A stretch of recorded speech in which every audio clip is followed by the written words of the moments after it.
Have you ever really thought about what's going on inside a simple pill? You might be surprised to learn that some of our most common medicines have a secret, a hidden twin, a mirror image molecule that can act completely differently in our bodies. Today, we're going to unlock the secrets of one of these drugs and find out why this tiny difference is a huge deal.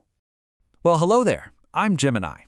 That battery can last up to 24 hours even with the always-on display turned on. It's pretty cool.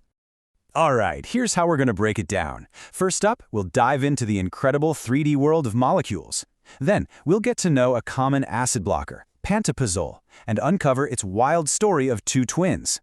We'll find out why one of those twins is the real hero. And finally, we'll trace its path from a high-tech lab right to the pharmacy shelf. Okay, let's start with the most important rule of the game. When it comes to chemistry and medicine, shape is absolutely everything. The way a molecule is put together in 3D space literally dictates what it can and can't do inside our bodies. You know, there's a whole branch of science dedicated to this called stereochemistry.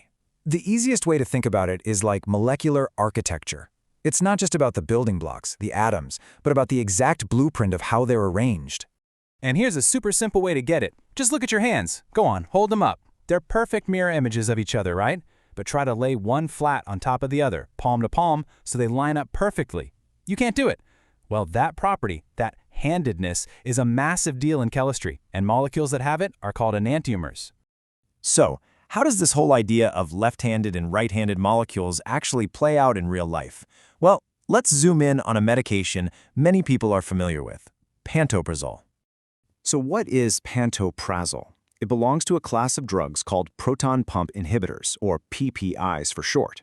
And its main job is pretty straightforward. It tells the tiny pumps in your stomach to ease up on producing acid.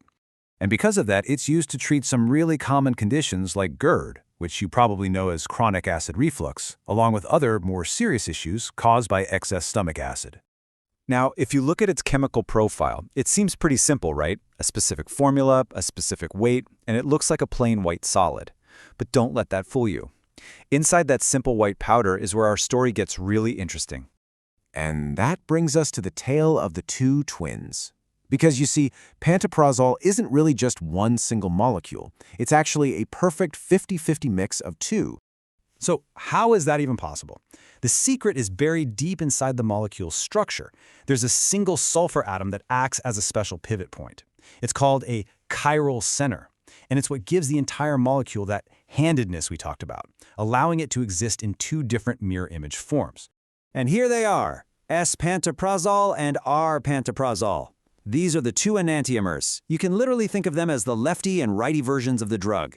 Same parts, same formula, just flipped. Okay, so this is where it gets really important. If you have two twins that are nearly identical, does it actually matter which one you use? Well, in the world of medicine, the answer is a resounding yes. It matters a whole lot. And in this story, one of these twins is the undisputed hero. Which leads us to the big question, right? If they're just mirror images of each other, why on earth would scientists go through all the trouble and expense to separate them? Why pick one over the other? Well, the answer comes down to one word: performance. It turns out that the S-twin, the left-handed one, is the real powerhouse. It's the one that's pharmacologically active. Think of it like a key fitting perfectly into a lock in your body to stop acid production. It's more potent, it's more effective, and you can get the same results with a lower dose. The R-twin? It's pretty much just along for the ride. And this isn't just a cool science fact. It's the industry standard now. Because the S-form is so much better at its job, almost all modern versions of the drug are purified so that you're only getting the superior twin. So, how in the world do they do it? How do scientists actually pull apart these two molecular twins?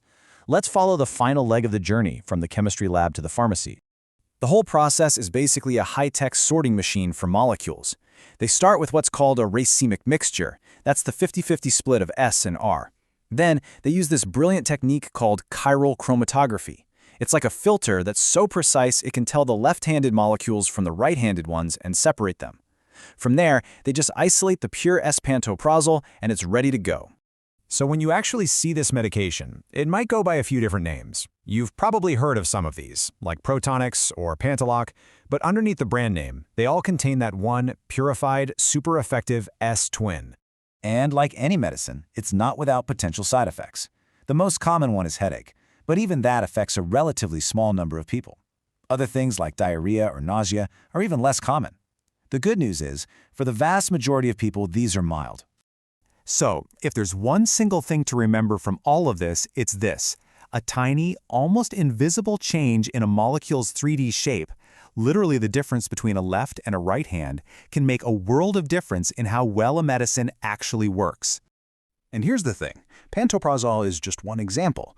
This story of a hidden, better twin plays out across the entire pharmaceutical world. It really makes you wonder, doesn't it? What other incredible secrets are hiding in the 3D shapes of the medicines we trust?